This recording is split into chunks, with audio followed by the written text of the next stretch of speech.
Hello dear students, welcome to my channel. आप सभी को राधे राधे, जय श्री कृष्ण। बेटा, आज आपकी 8th ग्रेड अभ्यास पुस्तिका विज्ञान कक्षा 7 की क्लास होने वाली है, क्लास नंबर 21। इसमें हमारा पाठ 11 रहेगा, जिसका नाम है प्रकाश। सब बच्चे पाठ पढ़ के आए होंगे। जैसा कि मैं आपसे कहती हूँ, पाठ पढ़ना ज़रूरी होता है, उससे बेटा हमें प्रश्नोत्तर करने में आसानी होती है। ठीक है, ये आपका पार्ट 1 है, जिसमें मैं आपको अति लघु तक प्रश्नोत्तर कराऊंगी, और लघु और जो दीर्घ हमारे बाकी बचे हुए हैं उन्हें हम पार्ट 2 में करेंगे। ठीक है, तो चलिए फटाफट से बिना देर करते हुए हम अपनी क्लास की तरफ चलते हैं। सब बच्चे फटाफट से चैनल को सब्सक्राइब कर लें, और वीडियो अच्छी लगे तो लाइक ज़रूर कर दें। अध्याय 11 प्रकाश, पाठ की पूर्व तैयारी। तो बेटा, ये जो आपको रंग दिए गए हैं, आप सब जानते हैं इन रंगों को। इन रंगों से क्या बनता है? इंद्रधनुष। क्या बनेगा बेटा? इंद्रधनुष। कौन कौन सा? बैगनी, जामुनी, नीला, हरा, पीला, नारंगी, लाल। ठीक है, अगर इनको जैसे आपने एक गोला बनाया, इस पे आप कलर करो, इसके 7 हिस्से किए इस तरीके से। इसमें बैंगनी रंग भरा, इसमें जामुनी, इसमें नीला, इसमें हरा, इसमें पीला, इसमें नारंगी, इसमें लाल, और फिर इसको ज़ोर से घुमाया। तो बेटा, ये जो सारे रंग है ना, आपको वो रंग नहीं दिखाई देंगे, आपको सिर्फ सफ़ेद रंग दिखाई देगा। अब समझ में आया कि इन सब रंगों से मिलकर सफ़ेद रंग बनता है। ठीक है, ये यही बताना चाह रहा है आपको इसमें। ठीक है, सफ़ेद रंग कितने रंगों से मिलकर बना है? 7 रंगों से। इंद्रधनुष में कितने रंग हैं?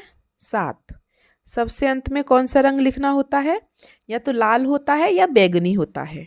ठीक है, अब हम चलते हैं अपने बहुविकल्प प्रश्नों पर। प्रश्न 1, पर्दे पर बनने वाले प्रतिबिंब को क्या कहते हैं? बेटा, जो पर्दे पर प्रतिबिंब बनता है उसे हम वास्तविक प्रतिबिंब कहते हैं। अब कुछ बच्चे सोच रहे होंगे पर्दा कैसे, मतलब आपने कुछ बच्चों ने देखा होगा या सुना होगा, हम फिल्म देखने जाते हैं, वो किस पर दिखाई जाती है? सिनेमा हॉल में पर्दे पर ही दिखाई जाती है बेटा। तो पर्दे पर जो फिल्म होती है वो कैसा होता है? वास्तविक प्रतिबिंब होता है। कैसा होता है बेटा? वास्तविक प्रतिबिंब। याद रखना, ये पार्ट बहुत इंपॉर्टेंट है आपके लिए। ठीक है, दूसरा, बूझो यह जानना चाहता है कि सूर्य का प्रकाश कितने रंगों से मिलकर बना है जो हमें इंद्रधनुष में दिखाई देते हैं। तो बेटा, सूर्य का प्रकाश भी 7 रंगों से ही मिलकर बना है, और इंद्रधनुष में कितने रंग होते हैं? 7। तो बस विकल्प सी हमारा सही है। तीसरा प्रश्न देखिए, दंत चिकित्सक दांतों को बड़ा देखने के लिए किस दर्पण का उपयोग करते हैं? तो बेटा, ये जो डॉक्टर्स होते हैं ना, वो जो हमारे मुंह की चीज़ों को, दांतों को, जीभ को, या आपने देखा होगा कौन से दर्पण से देखते हैं? अवतल दर्पण से। दर्पण का उपयोग होता है, लेंस का नहीं, अवतल दर्पण। याद रखेंगे, हॉस्पिटल्स में जो दर्पण प्रयोग में आता है वो अवतल दर्पण होता है। अगला देखिए, पहेली ने एक लेंस को हाथ में लेकर, देखो लेंस लिया है, लेंस अलग होता है, दर्पण अलग होता है। ठीक है, अवतल लेंस, उत्तल लेंस, अवतल दर्पण, उत्तल दर्पण। ठीक है, पहेली ने एक लेंस को हाथ में लेकर स्पर्श किया, वो किनारे पर तो पतला था और बीच में मोटा था, तो कौन सा हुआ बेटा? जब भी कोई लेंस आपको बीच में मोटा लगे तो समझ लो उत्तल है, और अगर बीच में पतला हो तो अवतल है। इसने बोला है कि बीच में मोटा है, तो कौन सा लेंस हुआ? उत्तल लेंस। ठीक है, और बीच में पतला हो तो अवतल लेंस, हमेशा याद रखेंगे। ठीक है, अब हम आगे चलते हैं प्रश्न 5 पर। कॉकरोच अथवा केंचुए के शरीर के भागों को देखने के लिए उपयोग में लाया जाने वाला लेंस है। अब बेटा, कॉकरोच और केंचुए का शरीर काफ़ी छोटा होता है, तो उसे देखने के लिए हमें क्या करना पड़ेगा? कोई ऐसी चीज़ जिससे हमें बड़ा दिखाई दे, है ना, ऐसा लेंस चाहिए हमें। और छोटी चीज़ों को जो बड़ा दिखाता है वो लेंस कौन सा होता है? हमारा उत्तल लेंस। कौन सा होता है? उत्तल लेंस, जो बीच में से मोटा होता है। लेकिन इसमें आपको कहीं भी उत्तल लेंस नहीं दिया है। एक बात याद रखें, जो हमारा आवर्धक लेंस होता है उसको ही हम उत्तल लेंस कहते हैं। ठीक है, याद रखेंगे, अगर कहीं पे उत्तल लेंस ना दिया हो, आवर्धक दिया हो, तो आवर्धक का मतलब भी उत्तल ही होता है। ठीक है, इतना डिटेल में आपको कोई नहीं समझाने वाला, इसलिए अच्छे से समझो और अपने प्रश्नों को हल करो। अब हम चलते हैं खाली स्थानों पर। ठीक है, ये आपके कुछ खाली स्थान दिए हैं, इन्हें देख के हमें इसमें भरना है। पहला देखिए, जल का पृष्ठ। जब आप जल में देखते हो तो क्या दिखाई देता है आपको? आप खुद को देख रहे हो तो आपको चेहरा दिखाई देगा, मतलब एक दर्पण की तरह है वो। जल का पृष्ठ भी दर्पण की भांति कार्य करता है तथा प्रकाश के पथ का बदल सकता है, और वो प्रकाश के पथ को भी बदल सकता है।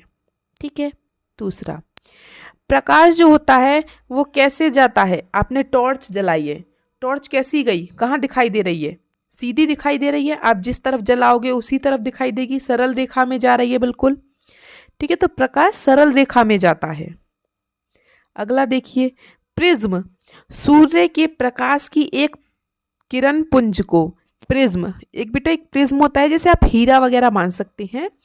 जब भी हम उसमें कोई सूर्य के पास उसको लेके जाएंगे, ऐसे देखेंगे, तो जो सूर्य के प्रकाश की एक किरण होगी ना, वो प्रिज्म उस किरण को 7 किरणों में विभाजित कर देगा।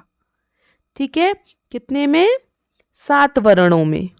ठीक है, अगला देखिए, वास्तविक प्रतिबिंब को हम कहाँ देख सकते हैं? अभी आपका विकल्प आया था, पर्दे पर देख सकते हैं। अगला देखिए, सूर्य को या किसी चमकीले प्रकाश को देखना खतरनाक है, किससे? उत्तल लेंस से।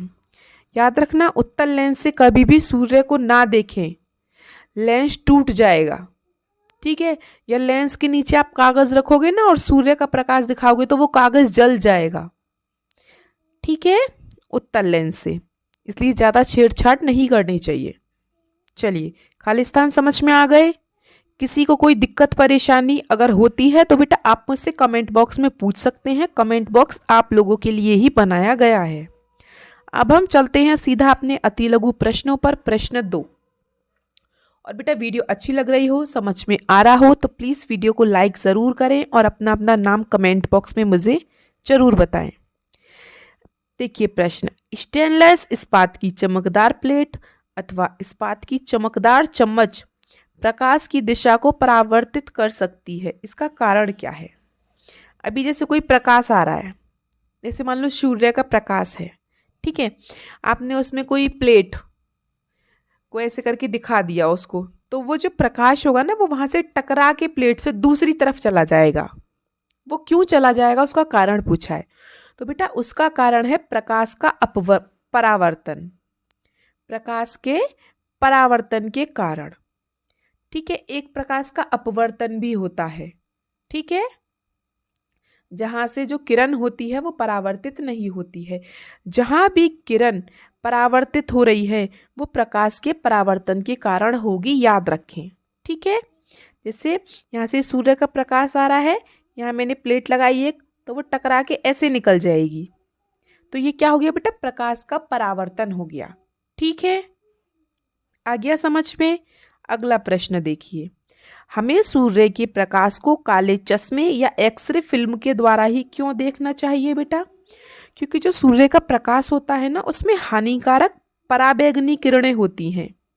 आप सूर्य को वैसे तो कभी देख ही नहीं पाओगे, आप कभी देखोगे तो आपकी आंखें ही नहीं खुलती हैं, लेकिन बेटा देखना भी नहीं चाहिए। उसकी जो किरणें हैं ना, उसमें हानिकारक पराबैंगनी किरणें होती हैं जो हमारी आंखों को नुकसान पहुंचाती हैं। ठीक है, अगला प्रश्न देखते हैं। प्रश्न 4, पहेली यह जानना चाहती है कि हम वस्तुओं को किस प्रकार देख पाते हैं, मतलब हम जो आंखें हमारी, हम ऐसे कैसे देख पा रहे हैं उनको। तो बेटा हम वस्तुओं को तब देख पाते हैं जब उनसे परावर्तित प्रकाश हमारी आंखों में प्रवेश करता है। ठीक है, जैसे कोई ये चीज़ है, जैसे मान लो ये हमारी आंखें हैं, ये कोई वस्तु है, हम इस वस्तु को कैसे देख पा रहे हैं? हमारी आंख में अंदर लेंस लगा होता है, वो उससे टकरा के जो वो चीज़ है, उस चीज़ का जो प्रकाश टकराता है हमारे अंदर, जो आंख का लेंस होता है, तब हम उस वस्तु को देख पाते हैं। ठीक है, हमारे आंख के अंदर भी लेंस लगे हुए हैं। ठीक है, हो गए तीनों प्रश्न। चलिए तो अब हम प्रश्न 5 पर चलते हैं। प्रश्न 5 देखिए आपका क्या कह रहा है। आंख कान गला परीक्षण करने वाले चिकित्सक किस दर्पण का उपयोग करते हैं। अभी बताया मैंने आपको विकल्प में कि जब भी चिकित्सक की बात आए, आंख हो, कान हो, गला हो, दांत हो, तो वो किस दर्पण का प्रयोग करते हैं बेटा, अवतल दर्पण का। ठीक है। प्रश्न 6, कोई लेंस जो किनारों पर पतला है और बीच में से मोटा है। बीच में से मोटा है, समझ में आया, बीच में से मोटा है तो उत्तल और बीच में से पतला है तो अवतल। ठीक है, तो आगे क्या कह रहा है, जिसे सूर्य की रोशनी के सामने रखकर किसी वस्तु जैसे रुई को जलाने में उपयोग किया जाता है। अभी ये उपयोग भी बताया था मैंने आपको कि उत्तल लेंस की सहायता से आप किसी कागज को जला सकते हैं सूर्य के प्रकाश की किरणों से, तो वो बेटा उत्तल लेंस ही होता है। ठीक है, जो बीच में से मोटा होता है या सूर्य की किरणों से वो किसी भी कागज या रुई को जला सकता है। ठीक है, किसी को कोई परेशानी यहाँ तक। वीडियो अच्छी लगी हो तो बेटा लाइक ज़रूर करें और अपना नाम मुझे ज़रूर लिख के बताएं कमेंट बॉक्स में। चलिए तो अब आपके क्या बचे हैं, लघु और दीर्घ प्रश्न। मैं ज़्यादा लंबी क्लास बेटा इसलिए नहीं करती क्योंकि फिर हम ज़्यादा बोर हो जाते हैं, बैठे बैठे ज़्यादा पढ़ा नहीं जाता है। ठीक है, अब 10 मिनट की क्लास हो गई, अब 10 मिनट रेस्ट करके फिर 10 मिनट बाद लघु और दीर्घ प्रश्नों को कर सकते हैं आप। ठीक है, तो चलिए मिलते हैं हम आपसे अगली क्लास में। जाने से पहले बेटा वीडियो को हाइप ज़रूर कर दें जिससे ये वीडियो और बच्चों तक भी पहुंच जाए। मिलते हैं हम आपसे अगली क्लास में, तब तक के लिए आपका दिन शुभ हो। Have a nice day and thank you.